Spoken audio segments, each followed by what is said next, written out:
Good day, everyone. Wherever you are in the world, it might be good morning, good afternoon, good evening, but I'm very glad to have you with us. My name is Tom Carpenter. I'm the CTO at CWNP. Welcome to our monthly webinar. And this month, we're talking about 6 gigahertz Wi-Fi operations. You may have heard the news that the FCC and ETSI have at this point moved forward with allowing the use of 6 gigahertz frequency bands for Wi-Fi communications, for wireless communications, license free, but Wi-Fi can take advantage of this. Now, the interesting thing is that it has been known for some time what was most likely to happen. So because of that, the IEEE has done a very good job of making sure they're incorporating 6 gigahertz into the 802.11ax specification. And the most recent draft reflects that as well. Now, the interesting thing is that if you do not have access to these draft standards, then I'm going to show you a way today that you can get some of the insights, some of the information of what's going on with the development of these specifications by using things that are available to everybody. So we'll take a look at that a little later on as well. Now, you can see here that our Twitter handle is CWNP or Carpenter Tom, so you can follow us on Twitter if you'd like to and get announcements about webinars like this one and other releases that come out of CWNP. Did just publish a blog recently, actually. Several blogs have come out in recent weeks that I've written, but I wrote a blog on the use of the terms obsolete and deprecated in the 802.11 standard. Very well worth a read. So if you haven't read that yet, I would encourage you to go to cwnp.com, go to blogs, and read the blog on the terms obsolete and deprecated in the 802.11 standard, because they are used in very interesting ways historically, and some really cool insights of things that may very well be on the way. And you can see here the actual blog, and you can see the information that's available there. But what I'm doing is I'm helping you to understand historically what happens when something in the standard is labeled as obsolete as opposed to deprecated. And there is an interesting difference there and gives us hope for the future of some changes in the actual specifications. Okay, with that said, let's take a look at our agenda. So what we're going to talk about here is the 6 gigahertz band and channels. So we'll talk about that. We have some graphics provided by Wireless LAN Professionals that they have given us the permission to use, because why reinvent the wheel when someone else has done an amazing job of putting this information together for us. So I'll reference that link and also show you some of that information. Then we're going to talk about rules for operations in 6 gigahertz. They are already specified in the draft. I don't foresee any significant changes to these rules, and so it'll be good for us to know what's coming. We'll talk about supported PHYs and security in the 6 gigahertz band. And then I'll talk a little bit about some issues and concerns. So I'm just going to have a discussion with you about the issues that may come up with the 6 gigahertz band and our ability to integrate it with our historic world of Wi-Fi, 2.4 and 5 gigahertz, for example, and how we'll be dealing with some of those things. So we'll take a look at that as well. All right, so jumping right in, we're going to start with the spectrum, first of all. So we're going to talk about the spectrum, and then we'll get into some of the operations for how things will work in this new frequency band. Now, again, the images that you're going to see on the next 2 or 3 slides are provided by WLANprofessionals.com. Talked with Keith Parsons a couple of weeks ago, and he was very kind to give me permission to use these graphics. So I do encourage you to go there and get your own copies of these graphics, because they are going to become the de facto reference for us going forward for the frequencies that are available with Wi-Fi. Now, I'm calling this the spectrum for traditional Wi-Fi access. And what I mean by that with traditional Wi-Fi access is, in the past we had 2.4 and 5, and now we're introducing the 6 gigahertz band into that traditional Wi-Fi access mindset. And what I'm contrasting this with is what I call the non-traditional Wi-Fi access. A lot of people don't even know, but there's all kinds of Wi-Fi, right? If you want to call it Wi-Fi. Now, the interesting thing is, what is Wi-Fi is what the Wi-Fi Alliance says is Wi-Fi. So they're the ones that get to coin that. So there's a difference between what is 802.11 and what is Wi-Fi. So Wi-Fi 6E, they're calling it at the Wi-Fi Alliance, is the 6 gigahertz spectrum that is available to us for operations in that band. And then we have our traditional Wi-Fi, which was 2.4 and 5 gigahertz. Then you have Wi-Gig, not really labeled as Wi-Fi, but that's 802.11 in 60 gigahertz. And then you have sub 1 gigahertz, Wi-Fi Halo, right? And TV white space. These are the things that operate down below 1 gigahertz, and they're specified in the 802.11 standard. So 802.11 is one thing, Wi-Fi is another thing. The 6 gigahertz band then is the big thing that's introduced. And the only reason I'm really showing this particular image is for impact, because you can see the 2.4 gigahertz channels, the 5 gigahertz channels, and then the 6 gigahertz channels. And it is massive in comparison. Now, granted, not every regulatory domain is going to make all of these channels available. So that's obviously important to know. But even those that make fewer channels available are making more channels available than what we've had in the past. And so it's a significant leap forward. Very, very beneficial to know about. All right. Now, the FCC is saying, well, here's how we're going to do our 6 gigahertz allocation. And what you can see then is we start down at the upper end of 5 gigahertz, 5.955 gigahertz as the center frequency of channel 1. And then we go all the way up to the low end of 7 gigahertz. So we call it the 6 gigahertz band because most of it is inside of 6 gigahertz. But there's a little bit below 6 gigahertz, a little bit above 6 gigahertz that actually is included in this entire spectrum set with the FCC. And we call these Uni 5, 6, 7, and 8 within the FCC as well. Now, interestingly, they are broken down with different rules based on indoor or outdoor, but technically it's low power and standard power. And when you're doing low power, you don't have to have any special frequency coordination. You just get to use it according to the rules of the regulatory domain. But when you're doing standard power, which means higher output power, there's automated frequency coordination. So if you're familiar with what goes on in TV white space, sort of with CBRS, things like that, then you know that there needs to be this kind of central database for coordination and management of frequency use. So that's what happens when we go to the higher output power levels with this as well. I do want to point out one very important thing, and that is that in the 6 gigahertz band, we are starting over our channel numbers.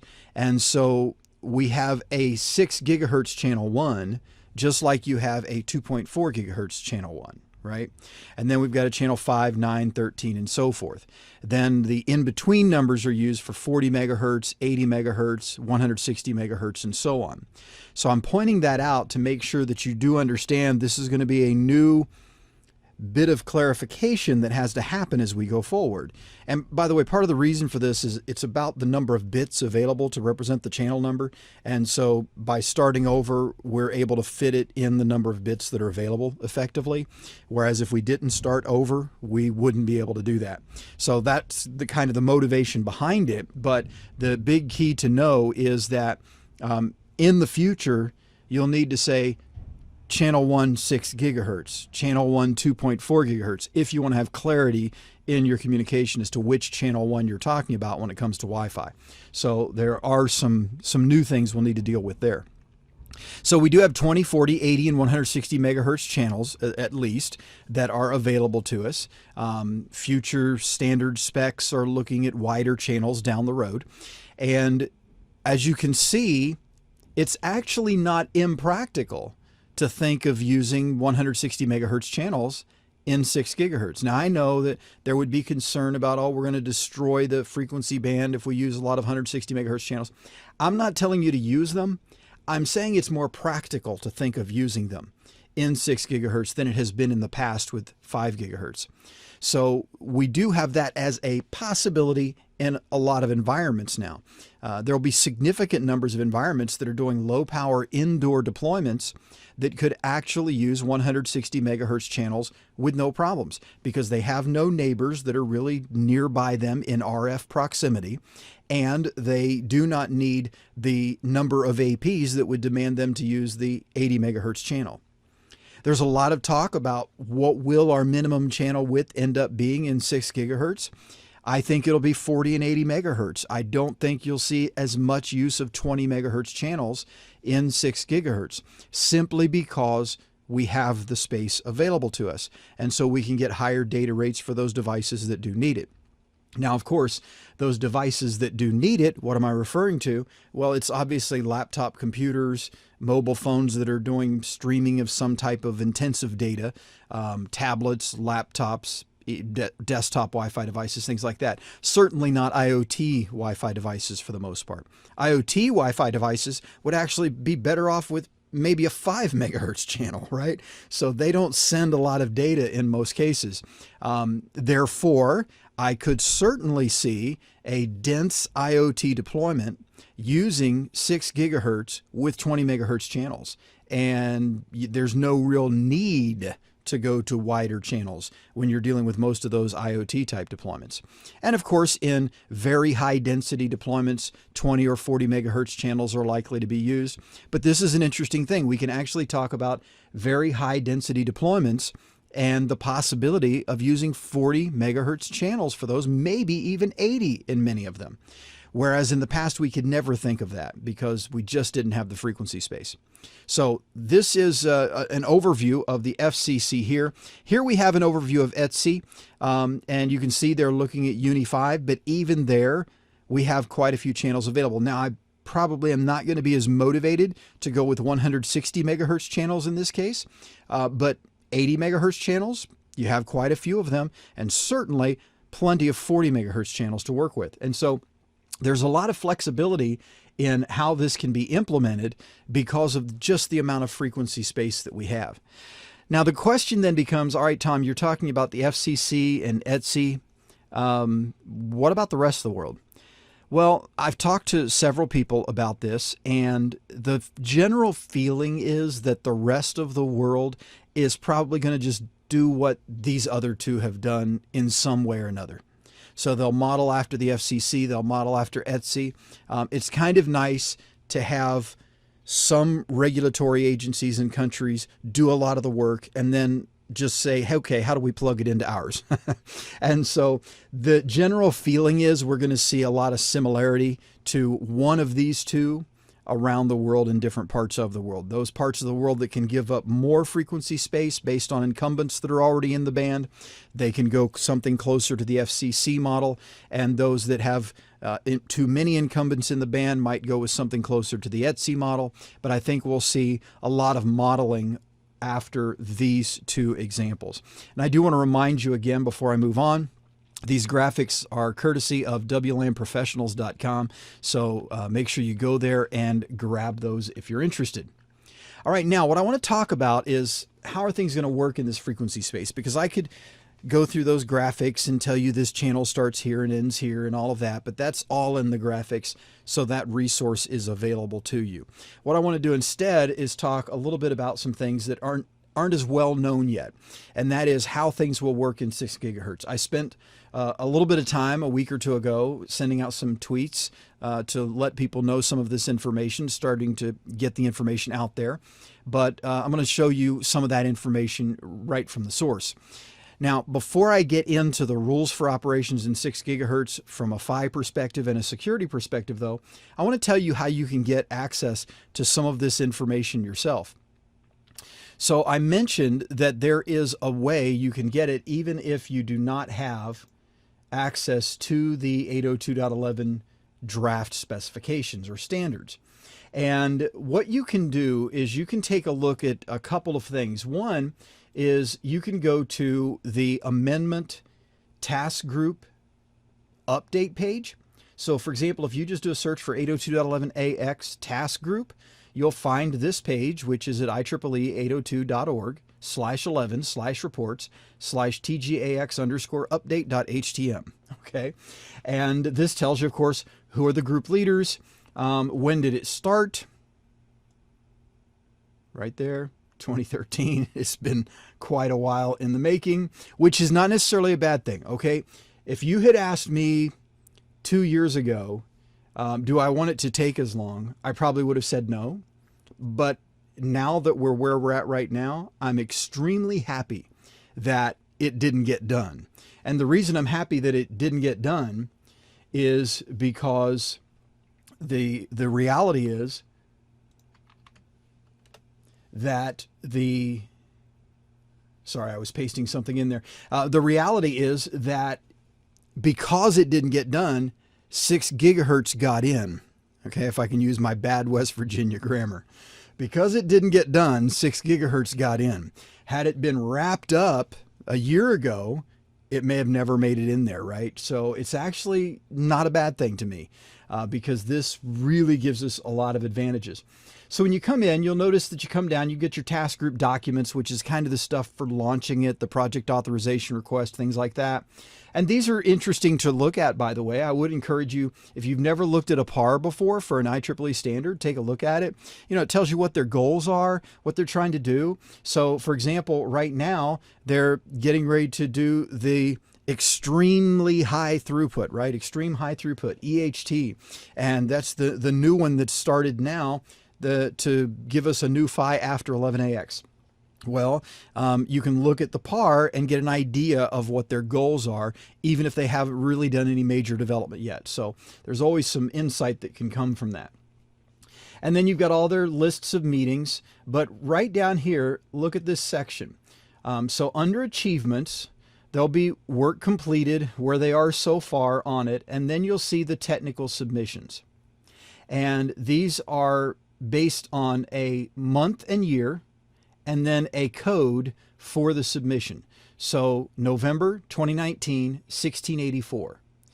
And then November 2019, 1796. So in this case, for example, if we come in here, here's what's interesting.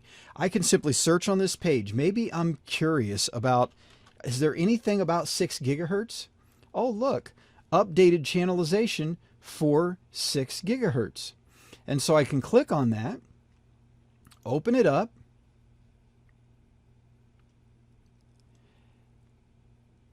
and in this case, that gives me a PowerPoint slide deck, and I can read some background information. It supports operation in 6 gigahertz band, so channelization definition is important. In other words, how are we going to deal with this? It's got, here's what the FCC has proposed so far, and based on that, the rulemaking of the FCC, rulemaking in Europe. Then we look at the timeline and say, well, based on this timeline, we've got to get 6 gigahertz in here. Here's the current channel allocation. Here's the proposed channel allocation. Here's 6 gigahertz in Europe, and the comparison of the number of channels that would be available, and so forth. So all of this is available, even though you may not be able to have the draft, which may be developed based on this. And another thing here, if I search on this page for security, oh, look at this. Right here, I have security parameter constraints. So if I click on that, this time it's going to be a Word document. So we'll download that, take a look at it. And here you can see the Word document. And when we scroll down, right here, 12.13.1, security constraints in the 6 gigahertz band. And I can tell you that this exact text is what is in the current draft of 802.11ax. Okay, so that's one thing. Now the other thing is something that's always going on, right? There's a maintenance task group. It's called Task Group M and then some letter. All right, so for example, Task Group MC gave us 802.11.2016. Task Group MB gave us 802.11.2012. And then, of course, Task Group MA gave us 802.11.2007 and so forth. So the TGMD is the current one, right? And they're developing 802.11.2020. That is the goal.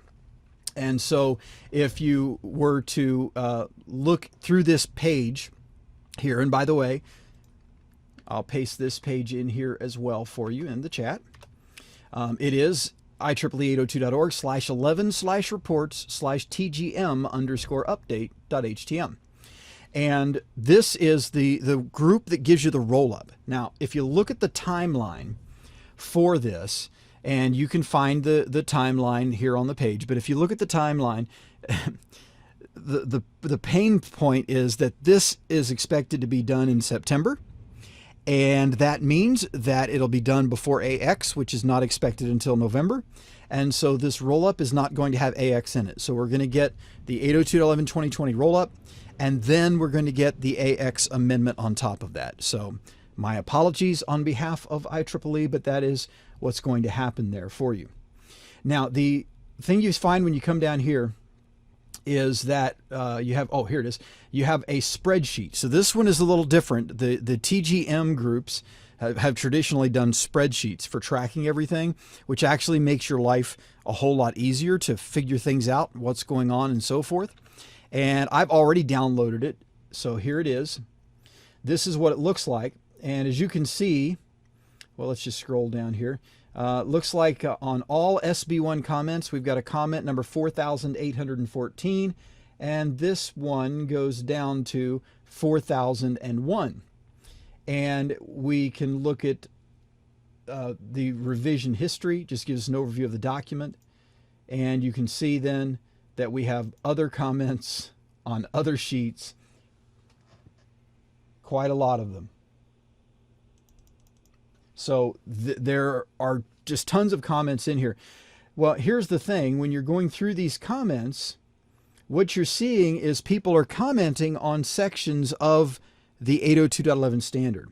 And they're saying we might need to change something about the standard, whatever it might be. So for example, I might come in here and say, you know, I'm wondering, are there any comments in here on WEP? So when I search for it, I can find right here, it says, note that CCMP does not use the WEP ICV. That's irrelevant, just as the fact that it doesn't use the TSF would be irrelevant. There are lots of things CCMP does not use. So somebody is saying, hey, why do you have irrelevant information in here? It is a 4,000 plus page document for 802.11/2020. So maybe we should get irrelevant stuff out. And his suggestion is to delete the sentence. And when we go further over, you can see that the status is to discuss this at this time. Okay. It's not been resolved yet, in other words. And we could search again, see if there's any more in here on WEP. Here somebody says, same commenter it looks like in this case, WEP and TKIP should be removed from the standard. Rejected. The group has discussed removing these features at length, and the consensus was to mark WEP obsolete and mark TKIP as deprecated. Obsolete features may be removed in a future revision of the standard. So you can see that just like that, you can find references to areas of the standard that might have been commented on. And for example, if out here it said that the resolution was, we're deleting it, then you know it's going to be deleted, right? In this case, it says, no, we're not deleting it. So you know it's not being deleted. But at the same time, I could continue searching for WEP and I could find other things. And so here you'll notice it says WEP and TKIP should be removed from the standard again. And again, the group discussed it. It's not going to be approved. So if I keep going, here we have more information on WEP. Let's see, confusion about WEP. This is all the fast initial link setup stuff. Okay, so nothing else there. Let's come to this sheet. Search for it.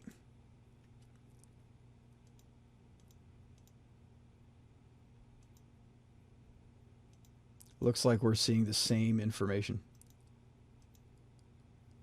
Okay, so the key though is once you download these sheets, you can browse through them, you can find the information you're looking for, you can get a good joke, a good laugh, because sometimes there's humor in these. I shared at one of our conferences, one of the TGMC comments where an individual said a certain annex should be removed. because every time he looks at it, he wants to, I believe he said he wanted to kill himself. And then the response from the commenters was, Annex J should either be removed from the standard or the commenter should be placed in a straitjacket. So you get to see that. Okay, I thought that was funny. Maybe that's a dad joke, but I thought it was funny. But you get to see there's at least somewhat of a sense of humor among these individuals. So just a couple of sources there for you if you don't have access to the standard drafts, so you can begin some exploration on your own. All right, so what are the rules then? Well, right out of the 802.11ax draft, first of all, a 6 gigahertz HE station, high efficiency, that's the name of the 11AX PHY, shall not transmit an HT capabilities element, VHT capabilities element, HT operation element, VHT operation element, or an HE operation element that contains a VHT operation information field. All right, so here's the thing. When HE runs in 5 gigahertz, there's this thing called the VHT operation information field. It needs to be there, right? Because VHT also exists there. But what this is subtly communicating to us is there's not going to be any HT or VHT in 6 gigahertz. Now notice it also further says, a station shall not transmit an HT PPDU in the 6 gigahertz band. A station shall not transmit a VHT PPDU in the 6 gigahertz band. A station shall not transmit a DSSS, HRDSSS, or ERPOFDM PPDU in the 6 gigahertz band. So there you see, very clear statement, no 11N, no 11AC, no 11, 11B, or 11G, obviously, in the 6 gigahertz band. What's missing? What PHY are they not rejecting, other than FHSS and infrared, of course? So throw those away. We don't need any pranksters. What PHY is not disallowed in 6 gigahertz based on these statements? Anyone have a comment in the chat?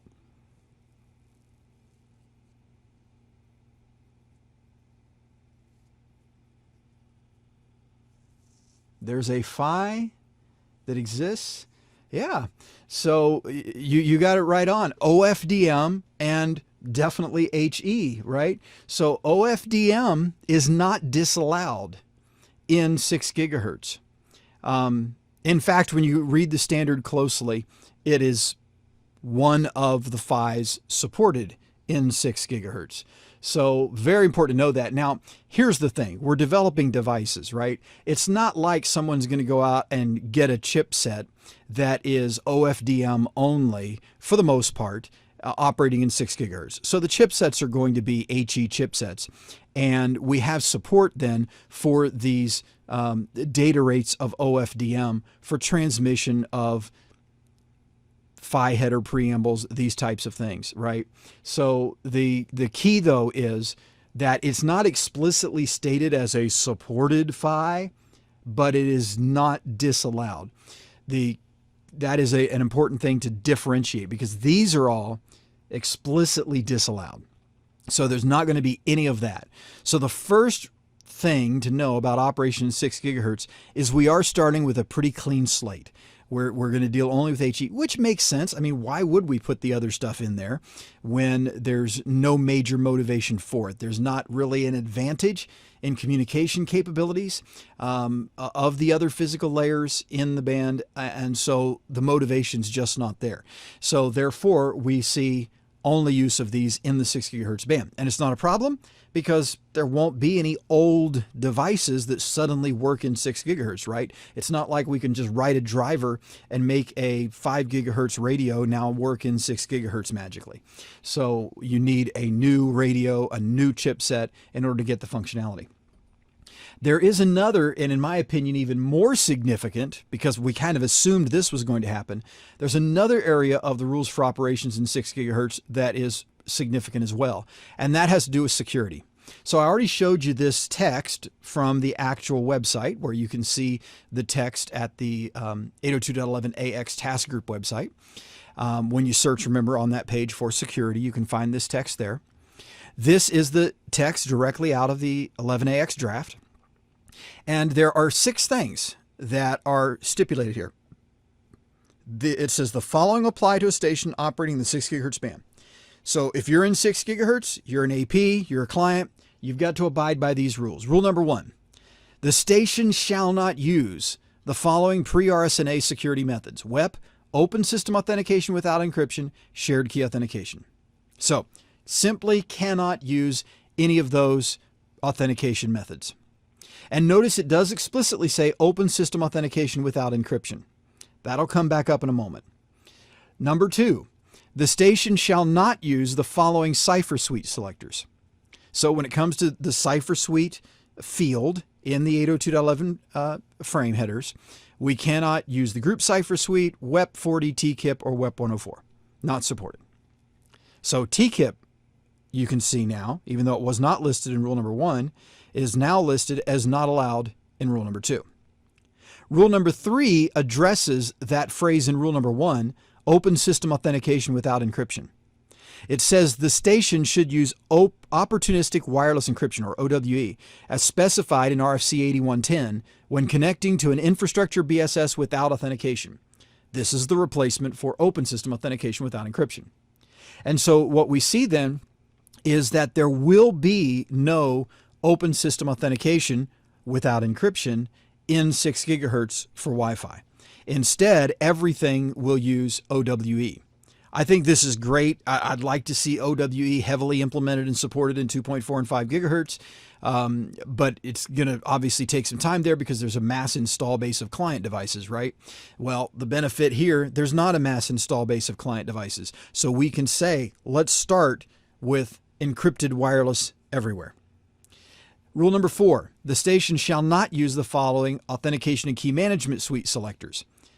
Notice it's ruling out PSK, fast transition using PSK, PSK with SHA-256, fast transition using PSK with SHA-384, PSK with SHA-384. Okay, what this is really saying, let me simplify it. No PSK. So not only is open system authentication with no encryption gone, so is pre-shared key. It's gone. How do we deal with that? Rule number 5 tells us the station should use simultaneous authentication of equals, SAE, and it gives you the AKM suite selectors, if authenticating using a password when 802.1x is not used. So in other words, instead of open system authentication, we use OWE. Instead of pre-shared key, we use SAE. So what they're doing is they're just saying, let's start with these better options in 6 gigahertz. And then the final rule number 6, which is the same for WPA 3 certification requirements, right, is that the station has to use management frame protection when using a robust security network. So these are 6 rules for the 6 gigahertz band. And it was not intentional, by the way, that I set that up, 6 rules for the 6 gigahertz band. It just happens to be the number of major bullet points there are in this set of rules.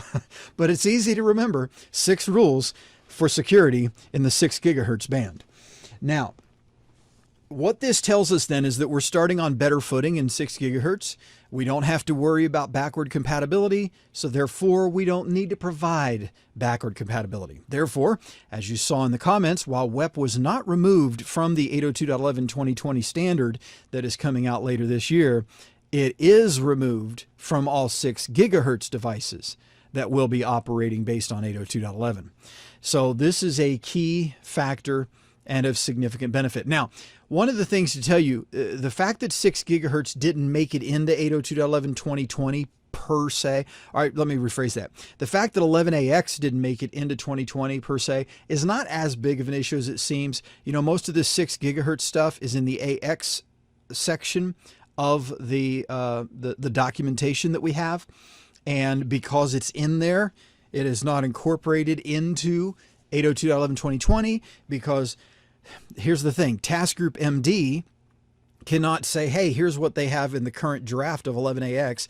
Let's put it into 802.11 2020, because the reciprocal of that is then if 2020 gets published in September, then the AX task group has to catch that they changed something that the 2020 group put in and get it changed through the amendment before they publish it. So it becomes a confusing mess if they try to incorporate anything in a non-ratified amendment into the roll-up. So that's the big reason for that. Okay.